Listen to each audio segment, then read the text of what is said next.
Sistem Necromancer, bab 291 sampai dengan 294. Bab 291.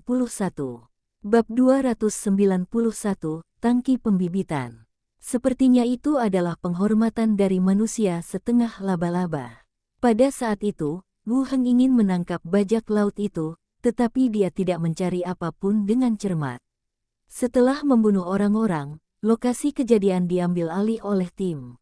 Sekarang saya telah mengirimkannya kepada diri saya sendiri. Terima kasih, tepat di depan pintu kamar. Staf meletakkan paket itu ke samping, memberi hormat lagi dan langsung pergi. Wu Heng juga bangkit dan berjalan, membuka bungkusan itu dan mengeluarkan semua isinya. Pertama ada 2 kantong uang, 1 besar dan 1 kecil. Dompet besar berisi lebih dari 800 koin perak. Di dompet kecil itu, ada tepat 20 koin emas. Hah, menjijikkan sekali. Mini menarik tangannya. Itu penuh dengan sarang laba-laba dan tidak ada yang lain. Tidak ada gunanya bagi ahli nujum membesarkan sekelompok laba-laba yang tidak dapat dikendalikan. Kantong uang langsung disingkirkan, disusul pakaian dan kebutuhan sehari-hari manusia setengah laba-laba, serta 2 alat peraga sulap. Jadi, sekarang kosong. Deskripsi, wadah ajaib yang digunakan untuk membudidayakan laba-laba beracun di dalamnya, yang dapat mendorong perkembangbiakan laba-laba beracun. Sebuah toples untuk beternak laba-laba. Kami tidak membutuhkannya, mari kita kesampingkan dulu. Potongan pertama adalah pot tanah liat yang dilukis dengan berbagai pola dan simbol. Dapat digunakan untuk membiakkan serangga. Untungnya tempat itu kosong, jika tidak, Wu Heng mungkin tidak akan mampu mengendalikan laba-laba semacam itu. Mulut toples terbuka, gabusnya diikat pada tali dan digantung pada salah satu sisinya. Tutup saja penutupnya, ini adalah benda ajaib, kata Wu Heng. Bahkan jika Wu Heng berada dalam surat perintah buronan, dia tidak akan bernilai banyak uang. Tangki budidaya. Apa ini? Ada jaring laba-laba di dalamnya. Mini mengeluarkan kain linen dan ingin membersihkannya. Hah, oh. Mini membuang kain lap itu ke samping dan memasang kembali sumbat yang tergantung di sisi mesin tembikar. Apa gunanya pot ini? Meskipun itu adalah benda ajaib, sepertinya tidak ada tempat untuk menggunakannya. Laba-laba di dalamnya seharusnya dilepaskan oleh lawan selama pertempuran. Wu Heng memikirkan tentang penggunaan tangki budidaya. Sepertinya ini adalah imbalan karena membunuh dirinya sendiri. Wu Heng mengalihkan perhatiannya ke alat peraga sulap. Oke, Mini mengambil toples dan meletakkannya di sudut ruang kerja. Untuk sementara berfungsi sebagai kerajinan. Item kedua adalah pembakar dupa. Pembakar dupa tidur. Deskripsi, keadaan membakar dupa. Setelah menghirupnya dalam jangka waktu tertentu, makhluk tersebut akan mengalami pusing, koma, del, dan kondisi tubuh mempengaruhi efek status. Itu adalah benda ajaib lainnya, pembakar dupa. Di tangan Wu Heng terdapat pembakar dupa yang disebut pembakar dupa halusinogenik, yang mempunyai efek menyebabkan kelelahan, pusing dan efek halusinasi pada makhluk. Pembakar dupa tidur di depan Anda memiliki efek pusing dan koma. Semuanya mempengaruhi inhaler melalui gas. Mini dan Enyer tertidur lelap, yang seharusnya merupakan efek dari pembakar dupa. Saya tidak terpengaruh, dan kondisi fisik saya cukup tinggi. Alat peraga seperti pembakar dupa adalah alat peraga yang telah ditetapkan sebelumnya. Ini adalah dengan menempatkannya pada posisi tertentu terlebih dahulu dan membiarkan target menghirup sejumlah gas untuk mencapai efeknya. Berbicara tentang sihir, itu lebih seperti diracuni. Alat bantu semacam ini sebenarnya tidak banyak membantu dalam pertempuran mendadak dan konfrontasi frontal. Oleh karena itu, yang sebelumnya jarang digunakan. Setelah memeriksa kedua alat peraga, Wu Heng memasukkan semuanya ke dalam ring luar angkasa. Duduklah di sofa dan ngobrol dengan kedua gadis itu. Sore harinya, mereka bertiga makan siang di ruang belajar kantor. Wu Heng meninggalkan asosiasi, memanggil kereta, dan menuju ke Beacon Street lagi. Toko lintas laut suku elf. Bos elf wanita dewasa sedang menyeka rak-rak di toko dengan lap. Mendengar langkah kaki, dia berbalik dan melihat Wu Heng masuk. Dia segera tersenyum dan berkata, "Selamat siang, Tuan Diakon Agung. Terakhir kali saya datang ke toko, Sheila Gui juga hadir dan memperkenalkan identitasnya kepada bos wanitanya." "Baiklah, selamat siang." Wu Heng masuk ke toko dan bertanya, "Busur kayu yang saya pesan seharusnya sudah tiba. Saya pernah mendengar sebelumnya bahwa busur kayu para elf memiliki kualitas yang baik. Jadi dia memesan 2.000 dari sini. Setelah sekian lama, barangnya seharusnya sudah tiba." Bos wanita itu berjalan kembali ke konter, membuka buku catatan, memeriksanya, dan berkata, "Barang sudah sampai. Silakan datang ke sini dan saya akan mengajak Anda melihatnya." Wu Heng mengikutinya keluar dari toko dan pergi ke gudang di jalan belakang. Pintu terbuka, dan bau kayu dan minyak menerpa kami. "Ini barangmu, totalnya 2.000. Wu Heng mengambil satu untuk diperiksa, menarik tali busur dan mencobanya. Dia tidak tahu banyak tentang kinerja busur panah, tapi dia telah belajar sedikit tentangnya dengan Underwhale sebelumnya. Dia melirik sebentar dan berkata, "Oke, menurutku tidak apa-apa. Kirimkan saja langsung ke kediamanku, dan aku akan melunasi sisanya untukmu." "Oke." Wanita itu tersenyum, menghubungi para pekerja, dan mulai memindahkan barang. Wu Heng dan wanita itu kembali ke toko. Setelah membayar sisanya, Wu Heng melanjutkan, "Beri saya formulir pemesanan, dan saya akan memesan 2.000 lagi." Senyum wanita itu menjadi lebih cerah. "Baik, Tuan Diakon Agung. Isi kembali formulir pemesanan." Wu Heng kembali ke kediamannya bersama tim pindahan. Dekorator telah selesai membersihkan dan bersiap untuk berangkat. "Pak, Anda sudah menyelesaikan semuanya di sini." Wu Heng mengangguk, "Pergi ke tempat Underwhale besok untuk mengambil uang." "Baiklah, Tuan." Mandor membawa orang-orang itu pergi. Wu Heng membuka gerbang, dan para pekerja yang membawa senjata memindahkan semua senjata ke halaman. Setelah memindahkan 2.000 busur kayu, separuh halaman terisi. Wu Heng menutup gerbang, langsung membuka gerbang batas, memanggil sejumlah besar kerangka, dan mulai membawa busur kayu. Setelah semuanya dipindahkan, Wu Heng mengikutinya ke dunia zombie. Muncul di kamar hotel. Buka jendela dan lihat keluar. Iring-iringan mobil dari bengkel mobil belum juga datang. Masih ada tim kerangka besar di bawah. Wu Heng mengikutinya keluar dari hotel dan mulai mengambil kerangka dari antrian kerangka. Secara bertahap, 2.000 kerangka dipilih dan dipindahkan ke depan tim. "Ambil busur kayu dan tempat anak panah." "Hore!" Sejumlah besar kerangka mengambil tindakan, membungkuk untuk mengambil busur kayu dan tempat anak panah, dan berdiri kembali dalam antrian. Sekarang, jumlah senjata jarak jauh telah mencapai tingkat yang tinggi. Hanya saja jumlah anak panahnya tidak bisa mengimbangi. Biarkan Li Yahong memikirkan solusinya. Setelah mengatur berbagai hal tentang kerangka itu, Wu Heng membuka kembali gerbang dan kembali ke Pulau Harta Karun. Saat senja, Minnie dan Enyer juga kembali dari luar. Kedua gadis itu mengobrol dengan gembira, dengan wajah bahagia di wajah mereka. "Setelah makan malam, saya mandi." Minnie memeluk lengannya dan berkata, "Tuan, orang jahat datang tadi malam. Mari kita hidup bersama malam ini." Wu Heng mengangkat kepalanya dan melirik ke arah Underwhale.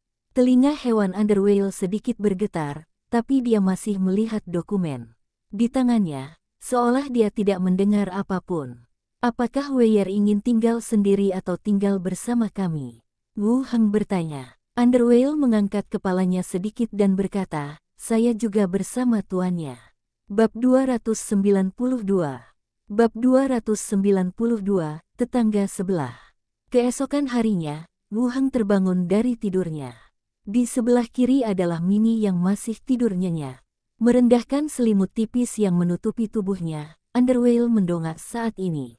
Berbisik dan berkedip, Wu Heng mengulurkan tangan dan menyentuh wajah mulus orang lain, lalu menutupi kembali selimut itu. Terus nikmati layanan panggilan bangun pagi gadis itu. Saat Enwil selesai, Minnie juga terbangun dari tidur nyenyaknya, berdiri dalam keadaan linglung dan menguap. Kemudian dia mengerutkan kening dan menatap gadis rubah di sampingnya, dan bertanya dengan ragu, apakah kamu masuk angin? Mengapa wajahmu begitu merah? Tidak, Underwale menyentuh wajahnya. Underwale pergi ke asosiasi, sementara Wu Heng menemukan tempat sepi, mengenakan topi kondektur kereta dan kereta hantu muncul. Setelah keluar dari toko senjata, lanjutkan ke toko armor di seberang. Berapa peningkatannya? Wu Heng duduk di samping, dan dua petugas kerangka berdiri di dekatnya. Kirim ke gudang yang ditunjuk. Tidak butuh waktu 3 hari baginya, yakni untuk sementara ia bisa bertindak sebagai posisi untuk membukakan pintu gerbang. Pada waktu yang dijanjikan oleh pihak lain. Bisa. Saat memasuki toko, petugas langsung menyapanya, tamu, apa yang perlu Anda lihat? Pedang panjang, perisai, dan beberapa busur panah dijual di seberang lautan. Harga pesanan awal adalah 28 koin perak, yang telah meningkat pesat. Oh, mungkin aku masuk angin tadi malam. Minnie berpakaian, lalu membantu Wu Heng mengenakan pakaiannya juga. Untuk pesanan sebelumnya, deposit telah dibayarkan dan harga dinegosiasikan. Tidak lama kemudian, pemilik toko senjata yang dilihatnya terakhir kali berjalan dengan cepat, memandangnya dengan hati-hati, lalu menyimpan pesanannya dan berkata, tamu, senjata yang Anda pesan sudah siap. Saya akan mengantar Anda untuk memeriksanya. Inspeksi. Hanya ada sedikit pelanggan di toko armor. Kalau begitu kita akan membicarakannya nanti. Kirimkan ini ke gudang untukku dulu. Saat sudah tiba, aku akan memberimu pembayaran terakhir. Wu Heng pertama kali pergi ke pelabuhan untuk menyewa gudang sementara. Setelah mencuci, ayo turun bersama.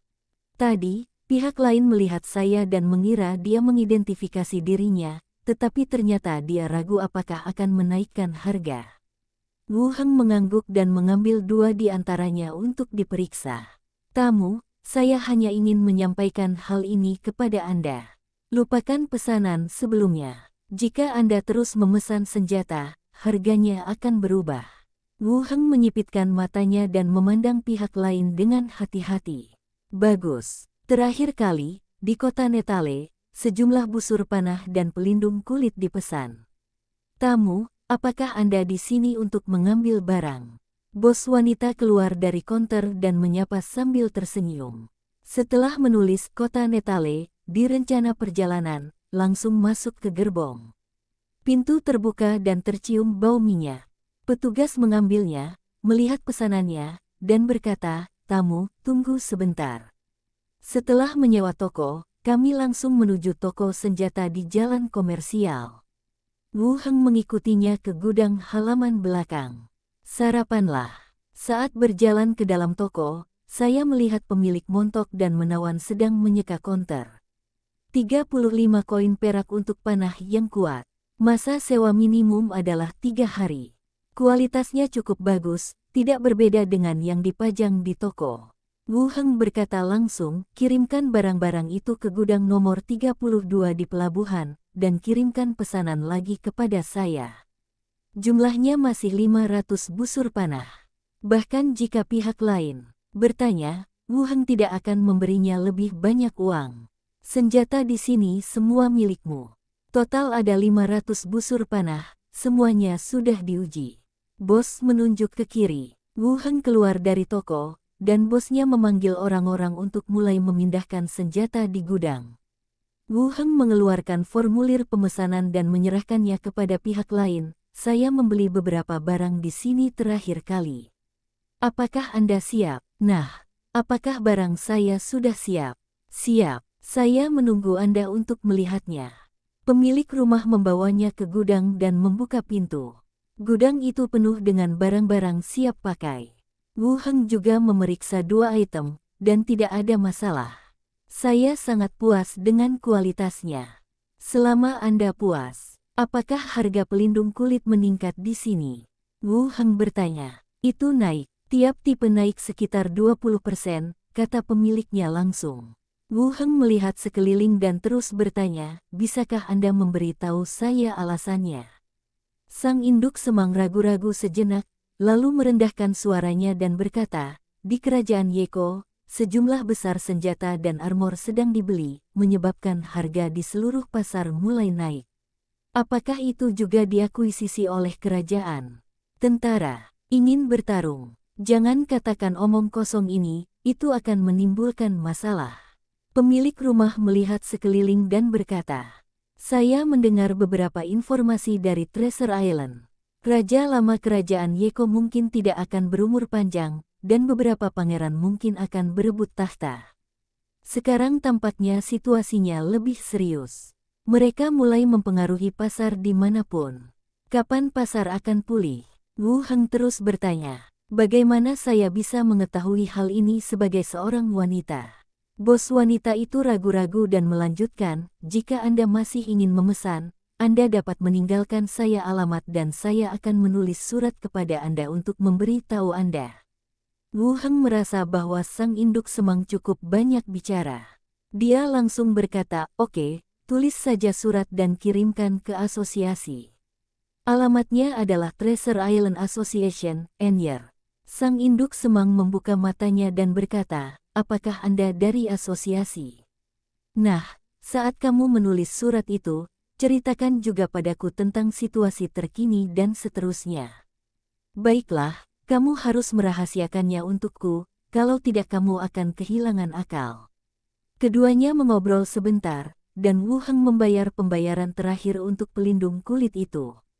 Sang induk semang menyewa pekerja untuk memindahkan pelindung kulit itu ke gudang sewaan. Wu Heng juga pergi ke sana bersama para pekerja. Orang-orang dari toko senjata sudah menunggu di depan pintu. Dia juga membayar sisanya kepada orang-orang di toko senjata, dan meminta Skull Crusher dan Blood Axe untuk menutup semua pintu. Gudang jenis ini memiliki dua sisi ruang di dalamnya. Di luar terdapat ruang penjaga, dengan meja dan kursi kayu. Lantai 2 di dalam adalah gudang. Wu Heng membuka pintu bagian dalam, memerintahkan kerangka itu, dan mengangkut semua barang di dalamnya ke dunia zombie. Tumpukan ditumpuk di koridor di kedua sisi hotel. Tunggu sampai semua barang sudah dipindahkan. Keluar dari gudang lagi. Setelah meninggalkan kota, saya menemukan tempat sepi, menemukan kereta hantu, dan kembali ke Pulau Harta Karun. Kembali ke tempat tinggal Anda. Hari sudah larut. Kereta hantu dapat memperpendek jarak secara signifikan, tetapi juga membutuhkan waktu seharian penuh untuk berangkat ke dan dari kota Netale. Saat berjalan ke dalam kediaman, dia melihat Minnie dan Anyer duduk di sofa mengobrol. Melihat Wu Heng masuk, Minnie segera melompat dari sofa dan berlari dan berkata, Tuan, seseorang sudah tinggal di sebelah dan mengundang kita makan malam-malam ini. Apakah kita ingin pergi? Apakah ada seseorang yang tinggal di sana? Dekorasi di sebelah memakan waktu beberapa hari, lebih lama daripada di sini di Wuheng. Sekarang akhirnya dihuni. Ya, dia adalah saudara perempuan elf yang sangat cantik. Haruskah kita pergi? Minnie terus bertanya. Saya hanya bersikap sopan, tapi saya bahkan tidak mengenalnya. Bagaimana saya bisa mengundang dia ke rumah saya untuk makan malam? Tidak, orang lain bilang dia mengenalmu. Wu Heng mengangkat alisnya dan memandang underwear yang berdiri di samping. Yang terakhir juga menggelengkan kepalanya. Sudah kubilang pada Minnie, aku belum melihat seperti apa pemilik rumah sebelah. Wu Heng bertanya, apakah dia menyebutkan siapa namanya? Tidak. Seperti apa bentuknya? Adik perempuan elf, dia sangat cantik, dengan rambut abu-abu biru, dan rambutnya mencapai posisi seperti ini. Wu Heng mengangkat alisnya. Sanela, Presiden Grup Pedagang Bunga Bintang. Bab 293. Bab 293, tidak ada kekurangan pelamar. Dia membeli rumah sebelah. Saat gedung sebelah direnovasi, saya juga menebak siapa yang akan tinggal di sana. Beberapa pejabat setempat atau pimpinan kelompok usaha besar. Tapi saya tidak menyangka bahwa itu adalah sandera perikayu yang diselamatkan beberapa waktu lalu. Area ini memang cukup bagus. Tapi, Sanara adalah presiden kamar dagang lintas laut terbesar di para perihutan, jadi mengapa dia memilih tempat ini? Ada apa? Apa kamu kenal tuannya? Minnie bertanya lembut saat melihat ekspresinya. Underwhale juga menoleh dengan bingung. Wu Heng berkata, saya memikirkan seseorang yang terlihat agak mirip dengan apa yang Anda gambarkan. Apakah kamu juga dari asosiasi? Tanya Minnie. Yah, benar. Ayo bersiap-siap. Ayo pergi ke jamuan makan satu sama lain malam ini. Omong-omong, saya baru pindah ke sini hari ini, kenapa tanamannya tumbuh begitu cepat? Mereka bertiga menatap dengan mata terbelalak. Status pihak lain tidaklah rendah, dan menjaga hubungan baik bertetangga satu sama lain bukanlah hal yang buruk. Sangat kaya, batu ringan pada lampu kristal dan barang-barang di sekitarnya mungkin lebih mahal daripada rumah. Membawa Underwhale turun untuk menyiapkan pakaian yang ingin dia kenakan. Saya bukan dari asosiasi. Dalam operasi sebelumnya, saya menyelamatkan sandera peri kayu, yang agak mirip dengan apa yang Anda katakan. Seorang wanita paruh baya membuka pintu. Mengikuti pengurus rumah tangga, dia langsung memasuki mansion. Mendorong pintu mansion, Anda akan melihat lantai batu putih, dekorasi indah di sekelilingnya, dan lampu kristal di atas kepala Anda, ditutupi dengan batu ringan. Minnie dengan lembut menjabat lengannya dan berkata, bukan itu masalahnya. Rasanya tetangga lebih dekat, dan kita akan memiliki kontak yang lebih baik di masa depan. Kamu mau pergi? Terakhir kali saya menyelamatkannya, saya bertemu dengannya sekali. Ya, Minnie bersorak. Biasanya, sebagian besar pengurus rumah tangga adalah laki-laki. Ketuk pintunya pelan-pelan. Wu Heng mengenakan gaun aristokrat bersulam biru. Ketuk-ketuk-ketuk gelombang. Di dalam ruangan, orang-orang melihat tata letak halaman dengan ekspresi aneh di wajah mereka. Suara langkah kaki terdengar. Wu Heng membawa mereka berdua ke bawah, membawa 4 petugas kerangka lagi, dan langsung keluar dari gerbang halaman ke pintu berikutnya. Underwhale tersenyum, memeluk pinggangnya, dan menyandarkan kepalanya ke pelukannya.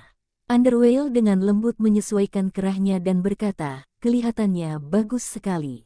Tuan, sangat cocok dengan gaun aristokrat ini. Berbeda dengan pekarangan kosong di pekarangan saya sendiri, jalur bunga dan dedaunan hijau telah tumbuh di hamparan bunga di sini. Meski belum mekar, sepertinya sudah lama tumbuh. Oh, bisakah kita pergi? Tetapi beberapa perempuan juga menjadi perempuan pembantu rumah tangga demi kenyamanan. Bagus, kamu juga terlihat sangat baik hari ini. Wu Heng mengusap kepala orang lain. Ketuk-ketuk-ketuk gelombang. Wu Heng mengangguk dan berjalan ke halaman bersama pelayan dan pengiringnya.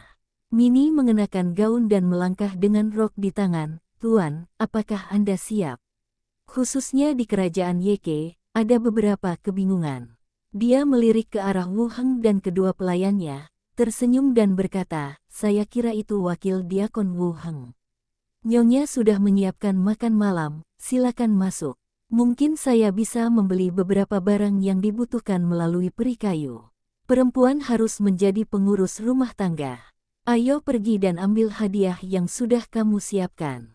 Jenderal Wu Heng mengatur kerangka yang menjaga kediamannya dan kembali ke kamarnya untuk memeriksa pakaiannya sendiri. Sesosok tubuh yang tinggi dan montok perlahan berjalan menuruni tangga. Mendongak, Wu Heng sedikit menyipitkan matanya. Itu memang Sanara, peri kayu yang dia selamatkan dari damar. Kulitnya putih dan lembut seperti batu giok, matanya dalam dan cerah, dengan penampilan bangga seperti peri, rambut panjangnya yang berwarna biru keabu-abuan diikat, dan dia mengenakan gaun berpelukan pinggul berwarna ungu tanpa tali. Berjalan perlahan ke bawah, posturnya bergerak, melihat semua orang yang hadir. Akhirnya, dia jatuh pada Wu Heng, ekspresinya jauh lebih lembut, dan dia berkata dengan lembut, Wakil Wu Heng, saya tidak menyangka kediaman Anda ada di sebelah. Nyonya Sanara, kita bertemu lagi. Minnie dan Underwhale pun saling menyapa, lalu menyerahkan hadiah di tangan mereka kepada petugas di samping. Sanara masih tersenyum, sepertinya kita benar-benar ditakdirkan. Merupakan suatu kehormatan bagi saya untuk bertemu dengan Nyonya. Benarkah? Kalau begitu aku akan menganggapnya sebagai apa yang kamu katakan yang sebenarnya. Mata cerah Sanara menatap ke arahnya, dan kemudian melanjutkan, ayo pergi, makan malam sudah siap, ayo pergi, ayo kita bicara sambil makan. Mereka bertiga mengikuti ke restoran. Meja makan yang panjang dan ramping sudah terisi dengan makanan mewah.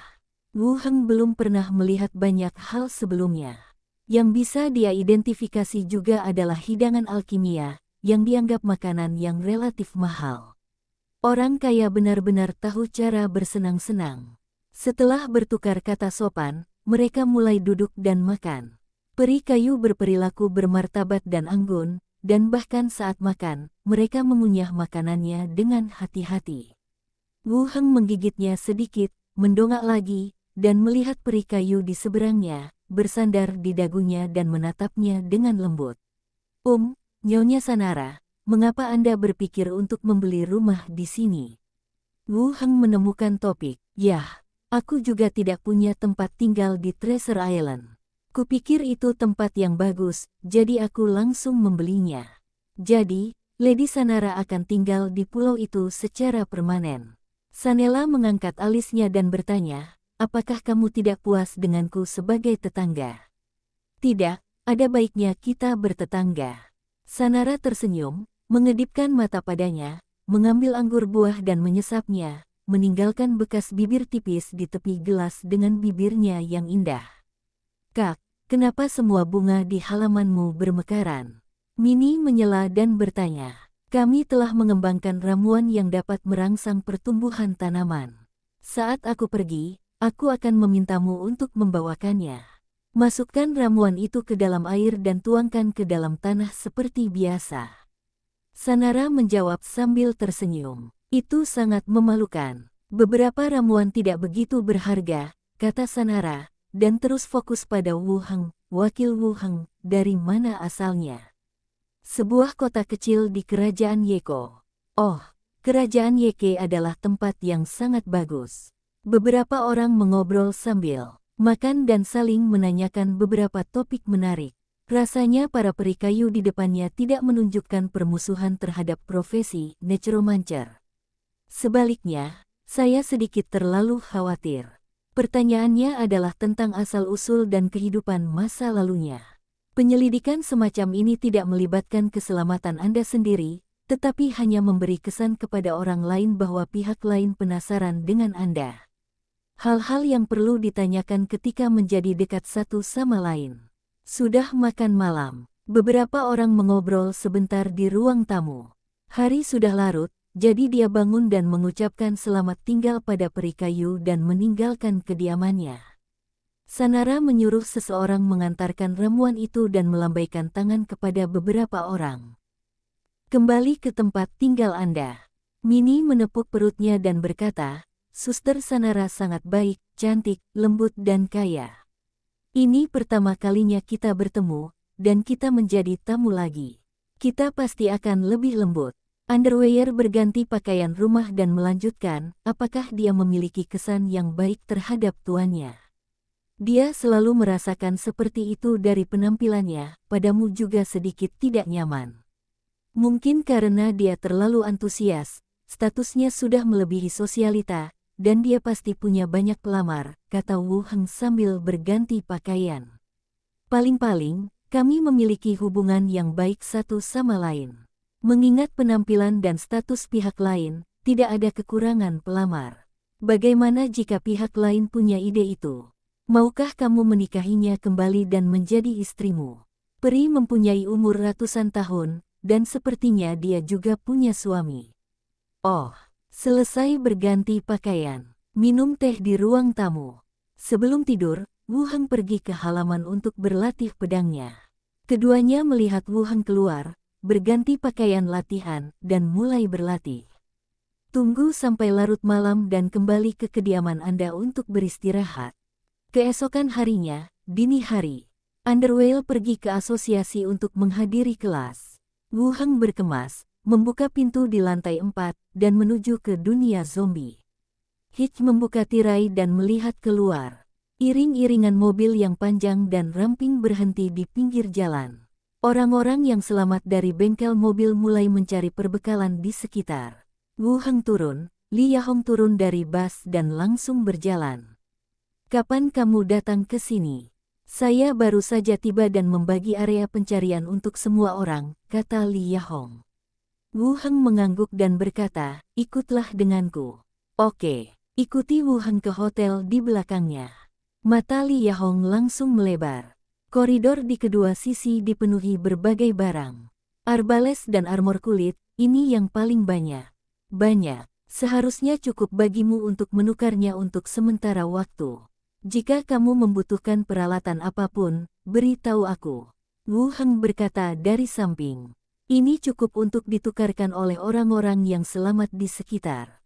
Wu Heng mengangguk dan tidak banyak bicara. Li Yahong mengeluarkan walkie-talkie dan berkata, "Biarkan semua orang kembali dulu dan pindahkan barang ke sini dulu." Semua regu yang tersebar kembali. Melihat tumpukan senjata dan baju besi dengan ekspresi terkejut yang sama, dia mulai membawanya ke truk. Pada saat ini, suara Qi Hancai tiba-tiba terdengar dari interkom. "Saudari Hong," konvoi muncul di depan jalan dan mendekat ke sini.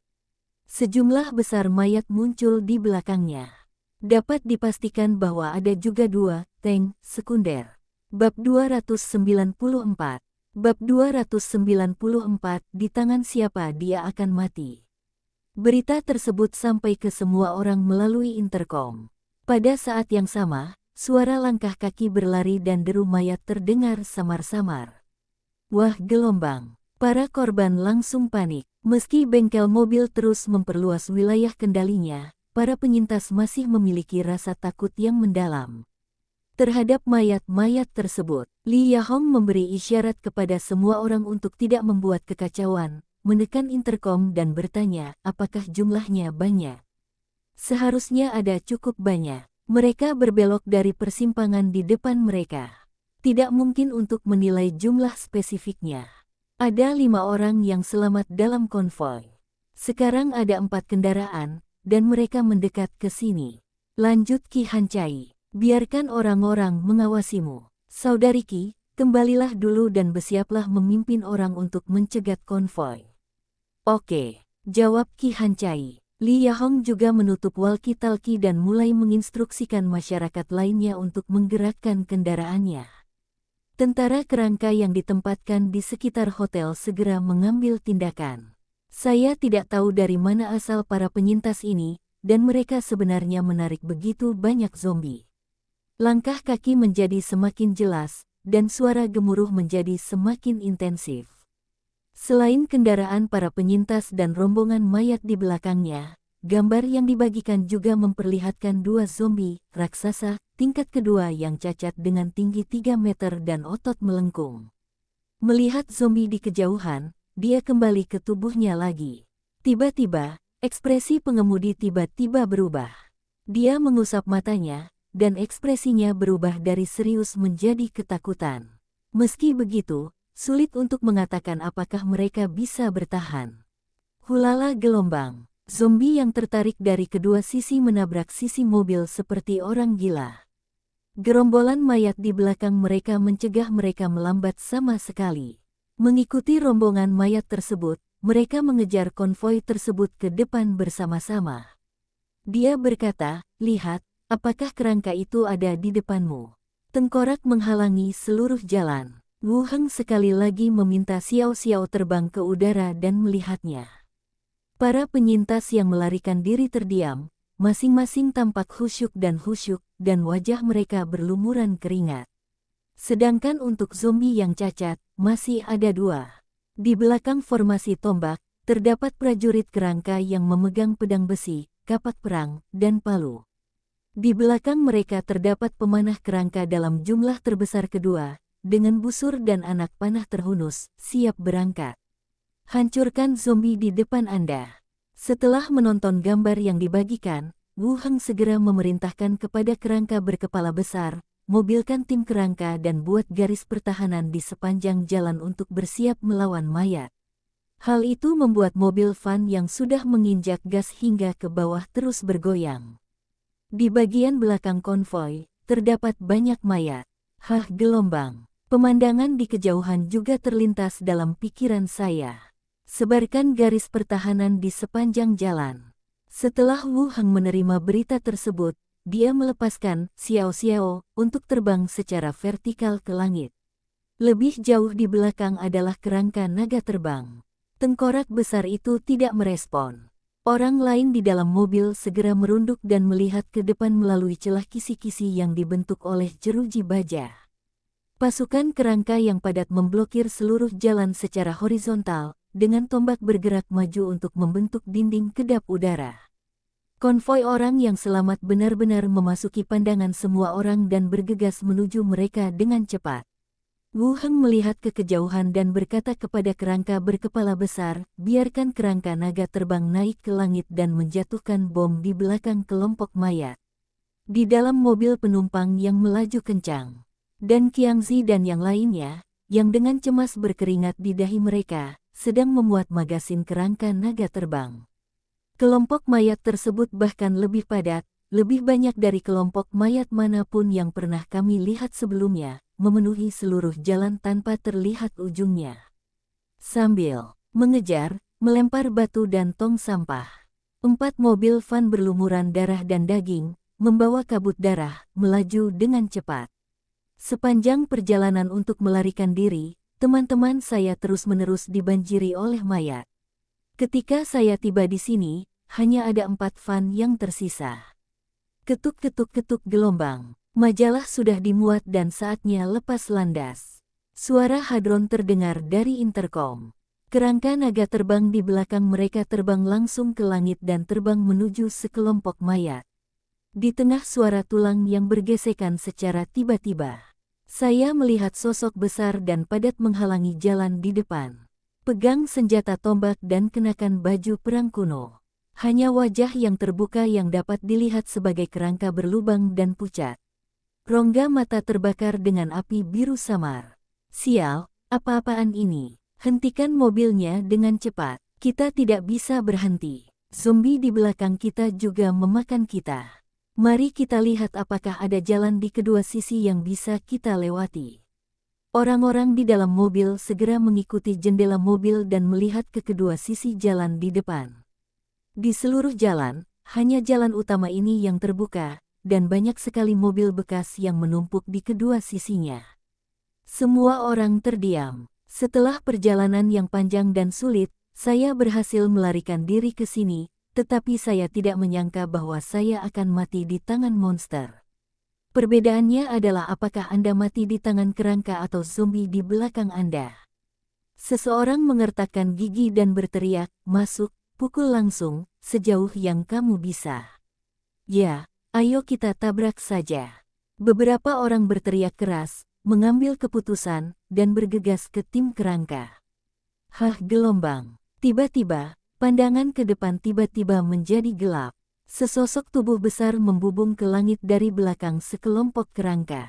Tulang pucat dan sayap berdaging besar terbang langsung ke langit dan menghilang dari pandangan.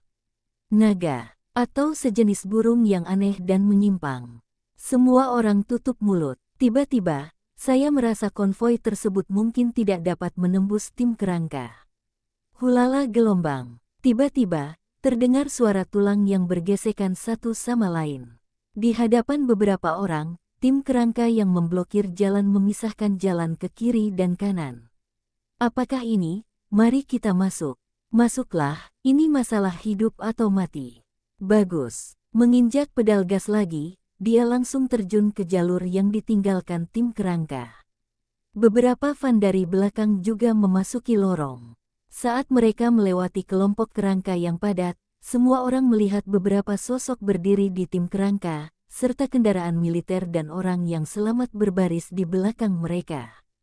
Rakyat, di belakang tengkorak ada manusia. Kegembiraan bisa lepas dari kematian dan bertemu dengan kerabat yang telah lama hilang tiba-tiba muncul di hati saya. Medan perang. Skeleton Flying Dragon dengan cepat tiba di atas kelompok mayat, dan magasinnya terbuka. Peluru besi padat yang padat jatuh dari langit. Seperti hujan lebat, ia menabrak mayat-mayat. Boom gelombang. Raungan yang memekakkan telinga terdengar berturut-turut. Bumi bergetar dan asap tebal membubung. Tubuh zombie berukuran besar langsung hancur, dengan darah dan anggota tubuh yang patah beterbangan kemana-mana. Terbentuk ruang hampa. Halo gelombang. Ketuk-ketuk-ketuk gelombang. Segera setelah itu, mayat di belakang menginjak bagian tubuh dan mayat di tanah, dan terus menyerang ke depan. Mengisi daya ke depan secara terus-menerus. Di langit, kerangka naga terbang berputar dan terbang kembali ke belakang tim. Setelah Qiangzi dan yang lainnya mengganti magasinnya, mereka melayang ke langit lagi. Gelombang peluru kedua kembali menghujani. Tanah bergetar, dan sekelompok mayat lain yang panjangnya ratusan meter menghilang. Itu semua adalah sisa anggota tubuh. Kali ini, dua zombie besar yang cacat juga berada dalam jangkauan pengeboman. Lengan berotot mereka menutupi kepala dan mereka meringkuk di sudut gedung. Meski dampaknya bisa diminimalisir, lubang darah sebesar mulut mangkuk masih tembus di punggung dan lengan. Badannya juga dipenuhi cipratan kerikil. Zombie yang marah dan cacat itu perlahan berdiri, menyeret tubuhnya yang terluka. Menatap sosok yang terbang di langit, dia meraung dengan marah. Ambil batu di tanah dan lemparkan ke langit dengan seluruh kekuatanmu. Tapi itu terlalu tinggi untuk menyerang kerangka naga terbang di atas. Ia hanya bisa mengikuti di bawah, mengaum dan melemparkan batu ke tangannya. Wus gelombang ho. Suara siulan kembali terdengar di udara. Panah lebat menutupi langit seperti awan gelap. Engah kepulan-kepulan gelombang. Anak panah jatuh ke medan perang, dan zombie jatuh ke tanah berkeping-keping. Panah padat itu langsung dimasukkan ke dalam tubuh dua zombie yang cacat itu. Zombie yang menyimpang sekali lagi tertarik pada kebencian. Berbalik, dia meraung ke arah tim kerangka di kejauhan. Buang zombie di depan Anda, dan bergegas ke arah mereka dengan langkah panjang. Gelombang anak panah lainnya jatuh. Perintah sistem juga berbunyi di sisi Wu Heng. Level meningkat ke level 12. Intelijen +1, karisma +1. Buka prestasi, konsentrasi paksa. Konsentrasi paksa, Anda dapat dengan cepat memasuki kondisi konsentrasi dan sangat meningkatkan efisiensi pembelajaran dan pelatihan. Levelnya akhirnya mencapai level 12. Sekarang, saya telah mencapai standar normal sebagai diaken asosiasi. Dunia zombie seperti penjara bawah tanah pengalaman, memberinya aliran poin pengalaman yang stabil. Dan kecepatan peningkatannya sendiri jarang terlihat di dunia lain. Saya khawatir hanya pahlawan dalam cerita penyair yang dapat mencapai kecepatan ini.